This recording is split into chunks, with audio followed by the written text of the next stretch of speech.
I'm Bernadette Wagner, and I'd like to welcome you to today's episode of Healing, Hope, and Health, proudly brought to you by Hospice of Washington County. Hospice of Washington County staff, in addition to being incredibly dedicated, is extremely competent and highly trained. Our first guest today, Jeff Crosby, is responsible for coordinating the continuing education of Hospice of Washington County staff. As the clinical educational coordinator, Jeff also develops educational materials for care providers and families, conducts new staff orientations, and provides ongoing training for agency partners. Welcome, Jeff. Thanks for joining us today. Thanks for having me.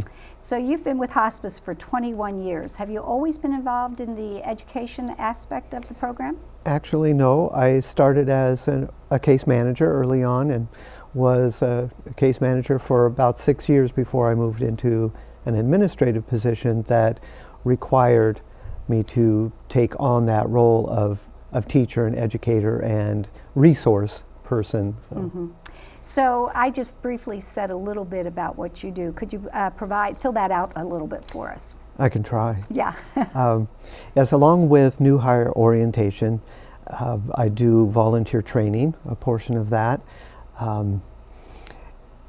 I'm constantly looking for new information on any form of work that will help our staff grow. The area of end-of-life care isn't static, it's always changing. There's always something new. There are new technologies we have to learn, new ways of providing care that we have to learn. Taking old tools and reforming them and reformatting them to make them work for today. So it's an ongoing process. And do you do training just for the nurses, or do you also do training for social workers, CNAs, LPNs, and the chaplains? I'll do training for whoever needs it. Typically, positions such as our chaplains and our social workers, if they are doing education, it's provided by someone of that particular discipline, simply because I don't have the degrees to provide that education. Social workers need their education to come from social workers, that sort of thing. But I assist in developing or providing information that they might utilize in their provision of care for our patients.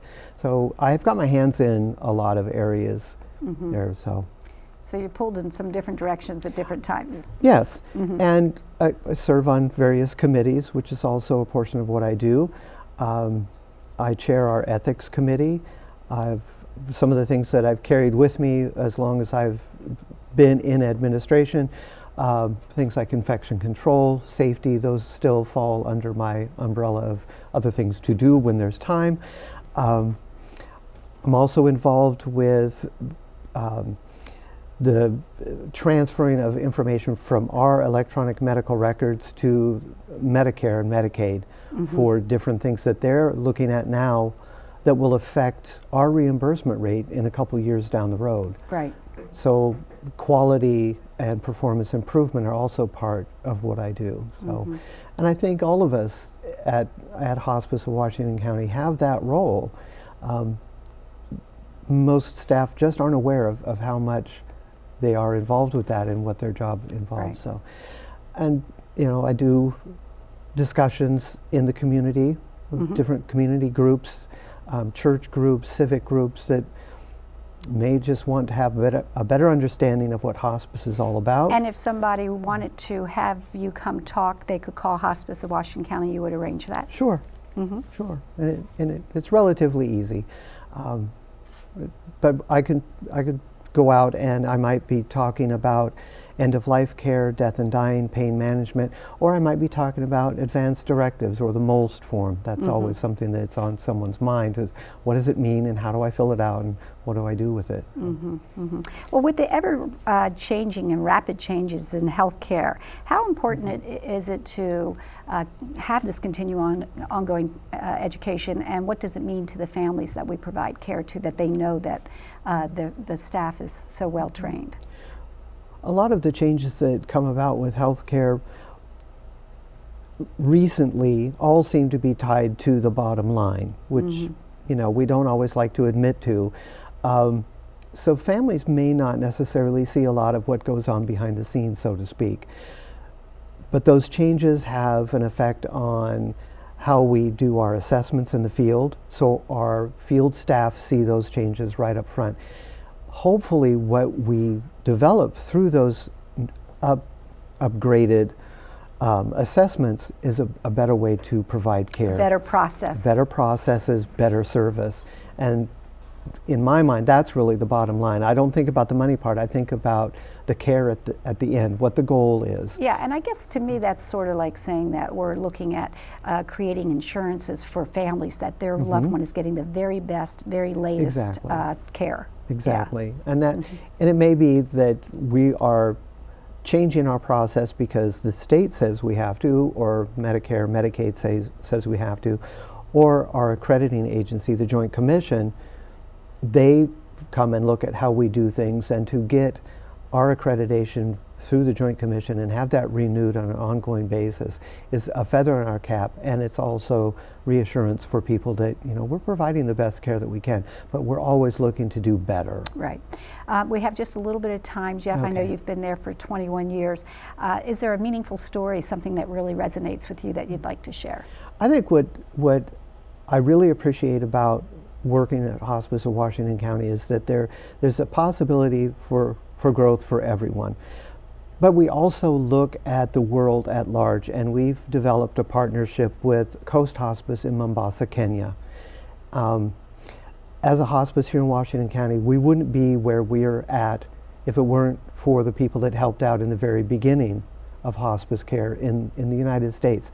So we're taking that lead, and we are helping out a hospice in another country, you know, thousands of miles away. A lot of people will never go there. They'll never have any idea of how we're touching lives that far away, but we are. And that makes a huge amount of pride for me. I really That's great. appreciate that. So. Well, thank you, Jeff, for being here. I'd like to thank Jeff for being here today, and thank you, our viewing audience, for tuning in. Jeff's role at hospice centers around the importance of a well-educated, well-prepared staff. Hospice of Washington County patients and their families can be comforted knowing that those providing medical, spiritual, and emotional care have received the latest training and are experts in their fields. We'll be right back after these messages. I'm the hometown favorite. I'll outsmart you. I will beat you. I'll be surrounded by fans cheering me on. There's no place like home for fighting cancer. My turf. My time. My team. Expert care, close to home. The John R. Marsh Cancer Center at Meritus Health. Arbors Carson Jewelers has been your community jeweler for over 110 years. We have the region's largest selection of diamonds, designer jewelry, including bridal, gold, and silver fashion jewelry, and fine Swiss timepieces. We strive to combine quality, expert personal attention, and affordable financing to create an exceptional shopping experience aimed at exceeding your expectations. At Carson's Jewelers, there's something for everyone that will bring a smile to that someone special in your life. Hi, I am Dr. Olenzak at the Pain and Spine Institute. I specialize in the most advanced procedures and technology available in pain management. At your visits and procedures, you will always see me for continuity of care. I would like to thank all of my patients for allowing me to provide you with the specialized care that you need. To give you this level of care requires a team. This is your team at the Pain and Spine Institute. To become a patient, call 301-739-7900 or go to painfree-md.com. Welcome back. I'm glad you're still with us. Today I have the privilege of again welcoming Dean Pryor as a guest on Healing, Hope, and Health. Dean, as the chaplain coordinator for Hospice Washington County, leads a group of spiritual care providers that serve patients and families of diverse religious backgrounds. Dean joins us today to talk about the role spirituality can play in the overall health of an individual and for those nearing the end of life. Hi, Dean. Thanks for being here. Hi, it's great to be back with you and your viewers today. Great. Hey, so Dean, can you tell us a little bit about the role that spirituality plays in health? Sure. So spirituality is a big component in health, and when someone needs prayer or that encouragement, a lot of times that helps the patient or the person who is ill to recover a little faster than those who do not have that component in their life. And at the end of life, does that spiritual component, if it's not going to heal them, does it give them better coping abilities? Sure, yes, and I don't want people in our viewing audience today to think that prayer is going to heal every person. That simply isn't true. We're all going to die one day, unfortunately, but prayer can provide comfort, emotional security. It can help the patient and the family through that difficult time. Okay. In your experience as a healthcare professional, do you see prayer as important? Do you pray with your clients, or does it depend on what your clients need? Sure. So our spiritual care counselors and chaplains at Hospice of Washington County will provide that with the patient, and I do believe it helps each patient. Probably about 99% of the patients that we serve do ask for prayer at each visit, and that helps them, as we just stated, emotionally and physically and spiritually. Okay. Yeah. I recently read a study about the healing power of the human voice. The study talked about the power of the human voice. They saw that the brain lit up, and it correlated with improvements in health. How do we know that when you're praying with your patients, it's not the human voice, but it's the prayer itself? Or is it more that the power and the conviction and the beliefs of that patient is what brings about the healing? Wow, that's really good points there. You know, maybe a little bit of each, both. From the standpoint that, I do believe prayer is significant and it does help people that are ill, but also for that patient that hears that voice, that mother, that father, that significant other, that spouse, that child, that can be a significant impact mentally through the brain if the patient is not cognitive or is disoriented. They can hear that voice and that brings them comfort. And then when you put prayer together with that, especially if that person is praying for their loved one, I believe that further aids that patient into becoming well. Okay. And so you say you personally have had a positive experience with prayer and supporting people through their illness. Are there any polls or studies, research that documents this? Right. So there was a recent CBS poll that showed that 80% of Americans do believe that prayer is there to help support the family emotionally and can provide some healing. Also, there was a recent Fox News poll that shows 77% of Americans also believe that there's a power in the presence of prayer. And then most recently in Seattle, Washington, a Seattle News poll shows that over half of the percentage of Americans believe in some sort of power within prayer to help heal and to help emotionally heal someone who is ill. That's interesting. So can you tell our viewers a little bit about the research that has taken place recently at Duke University? Right. So Duke University's spirituality department has done some polling and some research data on the healing aspects of spirituality along with prayer. And one stat shows that those with early onset dementia and Alzheimer's, that spirituality, being a part of a congregation, a synagogue, or just a group of believers in their religion, can help aid a person not only physically, but also mentally in slowing the progression of some of these diseases. Now, that's not foolproof. That doesn't happen. We don't want our viewers to think that happens with everyone. But it does show a sign that this is important, and spirituality and prayer and community is important. And is that true too for folks who commune with nature or benefit from music? I know that we have a very diverse religious community here in Washington County. So do those same sorts of things hold true in those traditions? Absolutely, and I think you and I can both testify that when we're out in nature, that is some of the most remarkable and rewarding times that we have, being able to be out there with the creation and just being out away from the hustle and bustle. And I do believe significantly that helps healing emotionally, spiritually, and physically. I think that meditative aspect of nature, music can also support that. Yeah. Well, Dean, thank you so much for being with us today. I'd like to thank Dean for joining us and thank all the spiritual care providers for their compassionate presence in the lives of those with limited time. Spiritual care providers have no agendas. Rather, they talk with and validate patients. They listen without judging, and they answer questions as best they can.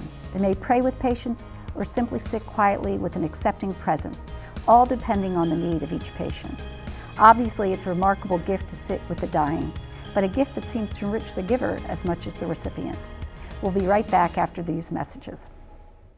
People don't realize it takes a lot to care for a family member in your home. John's dad was very headstrong, so I think that was a lot for him to get over and try to come to terms with that he had terminal illness. I would recommend everybody to get hospice involved at the get-go. When you first learn about it, get it set up. It's going to make it, I mean, it's terrible what you're going through already, but it's going to make it easier for you in the long run because we couldn't have done it without them. Call Hospice today. Hospice of Washington County, when time matters most. From the smallest item of jewelry to the largest ceramic elephant, every 10,000 Villages handcrafted product makes a remarkable journey. All over the world, our products travel similar paths, over thousands of miles and years of artistic tradition. Our handcrafted gifts represent work that builds villages and sustains souls. They are the dream of a better life made real. Every product is a miracle.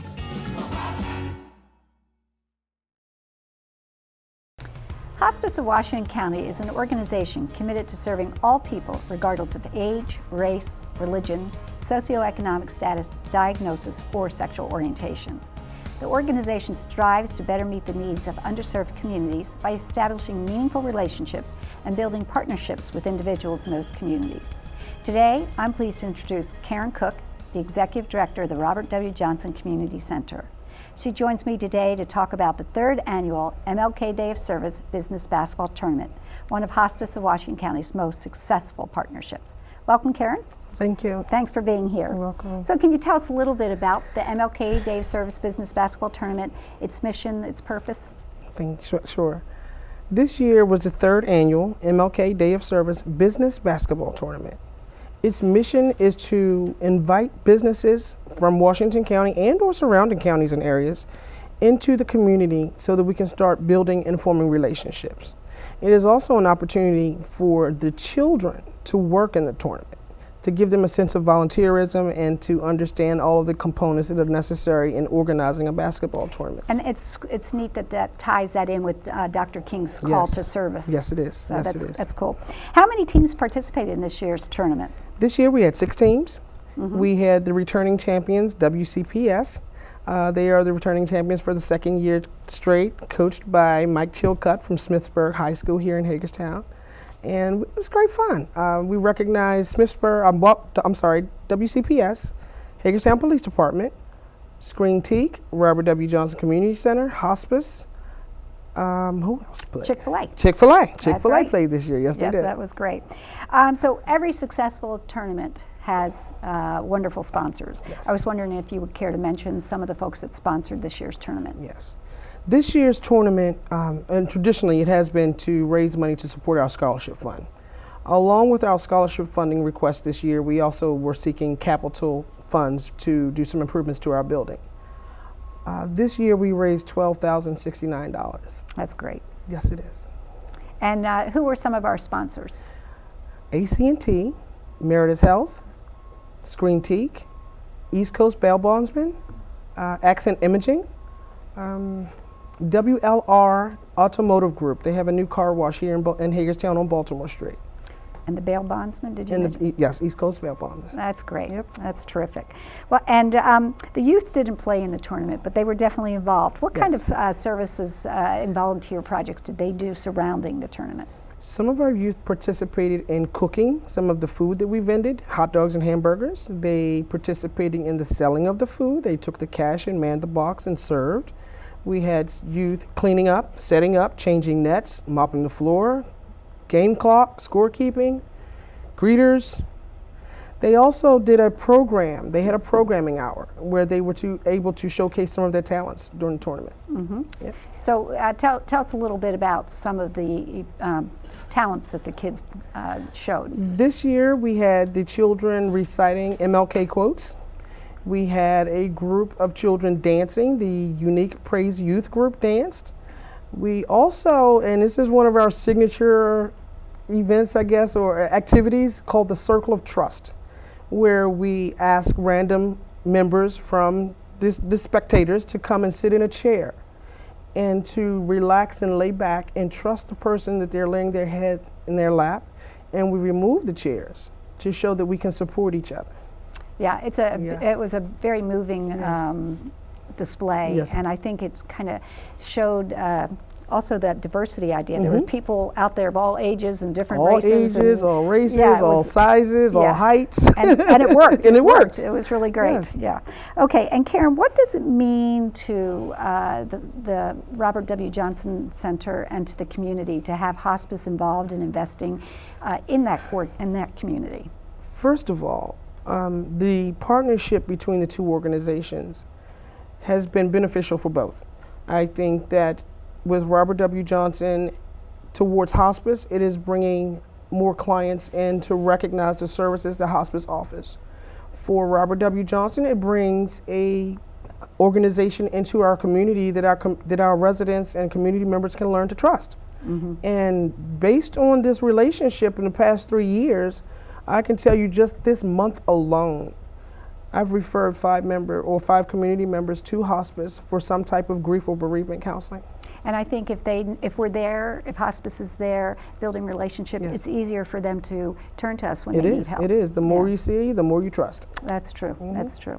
Well, thank you so much, Karen, for you. being here. I really You're welcome. appreciate what you had to say today. I'd like to thank Karen for all of her hard work on behalf of the youth at the Robert W. Johnson Community Center and for partnering with Hospice of Washington County on the MLK Day of Service basketball tournament. This tournament enables Hospice of Washington County and the Robert W. Johnson to bring together people of diverse backgrounds. It engages youth in volunteer services, and it raises scholarship funds for minority students. Hospice of Washington County is proud to be a part of this tournament and values the opportunity to work with the Robert W. Johnson Community Center. We'll be right back after these messages. Barbers Carson Jewelers has been your community jeweler for over 110 years. We have the region's largest selection of diamonds, designer jewelry, including bridal, gold, and silver fashion jewelry, and fine Swiss timepieces. We strive to combine quality, expert personal attention, and affordable financing to create an exceptional shopping experience aimed at exceeding your expectations.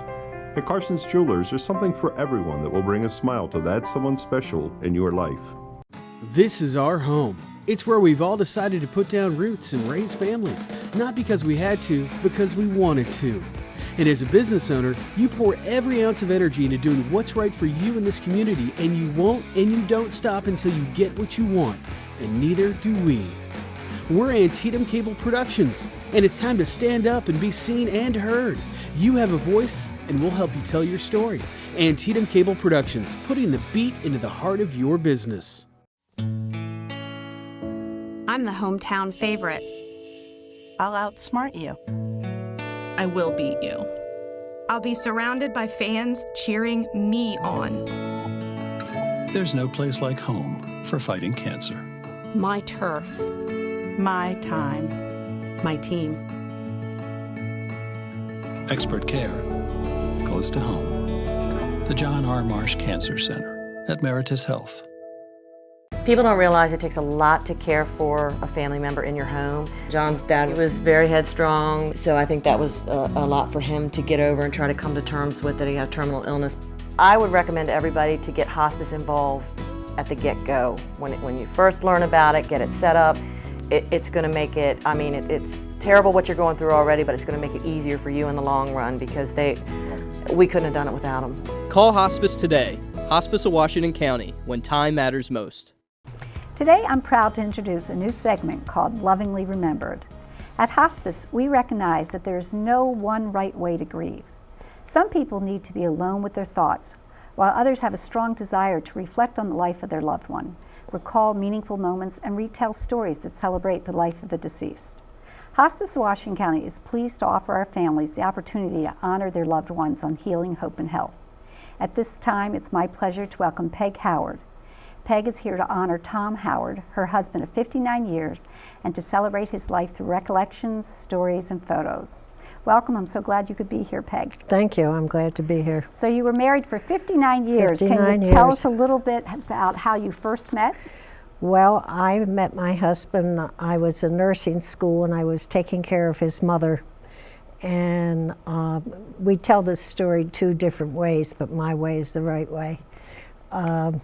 Anyway, I met my husband when I was his mother's nurse. Oh, that's and it was a very special.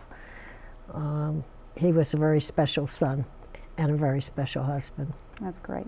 And was Tom in the military? He had been in the Army, Mhm. and he enlisted when he graduated from high school, and had spent a couple years in the Philippines. And when he came home, he went to college at St. Joseph's in Philadelphia. Mm-hmm. And he graduated from there? Yes, he did. Okay. Yes. And so you were married, and then you had a family. Tell us a little bit about your family and what your family life was like. Well, we had a family. We had 9 children. We had 7 girls and then 2 boys. And my husband loved his girls. He was a feminist long before it was a popular thing to be. And he always thought his girls could be anything they wanted to be. And he raised them to, we used to have spelling bees at dinner time and debates. And then after that, then they would wrestle. So they got toughened up by doing that. He coached basketball for the girls. And when the last 2 were boys and they came along, he was right there with them doing, being there with them and encouraging them and teaching them. So he was a good dad. That's terrific. So was Tom, like many men of his generation, did he have expectations of women, or was he chauvinistic in any way? Or No, he was way ahead of himself, way ahead of everybody else. He would give the kids baths and wash their hair, and then he would come downstairs and cook. And he used to do a special breakfast on Sunday called, well, we used to call it Daddy Howard breakfast. Then when the grandkids came, it was Pop Howard breakfast on Sunday mornings. Mm-hmm. Very special. Scrappled bacon, eggs, toast, you name it. Potatoes, the whole works. Oh yes, Pop Howard potatoes. So what was the sort of activities that you all enjoyed doing together? Well, raising a family, Mm-hmm. and we enjoyed church activities. We were always involved in our Catholic church family. We belonged to a group called the Pilgrim Community Catholic Church in the Annapolis area. We enjoyed exercise programs and visiting grandchildren, traveling. Yeah, grandchildren and family, cooking meals, Mm-hmm. and having picnics. We were busy. Did you have a big celebration on your 50th anniversary? We did have a big celebration on our 50th anniversary. My husband asked me what I wanted as a present for my 50th anniversary, and I said I wanted to do the tango with a sexy man. And he said, "That's it?" And I said, "Yes." And I have somebody. He said, "I can't tango." I said, "I happen to have somebody who will teach us." That's great. So for our 50th anniversary, we did the tango. You took lessons and then did the We tango. did. That's we terrific. did. It was great. How does it feel to talk about Tom's story? Is this something that gives you joy and Oh, pleasure? I love talking about Tom. I do it whenever I can, but then I talk to him too. When I'm at home by myself, I say, "Well, what do you think of this?" or "What do you think of that?" And then sometimes I get mad because he's not there. Right. Well, Peg, thank you so much for being here. I'd like to thank Peg for sharing Tom's story with us.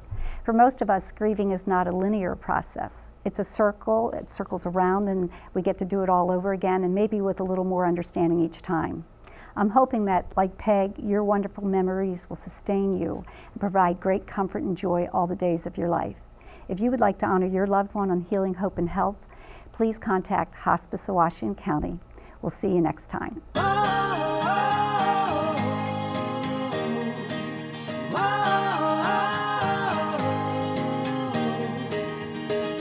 Looking through the lens, I see you smiling there. I take a photograph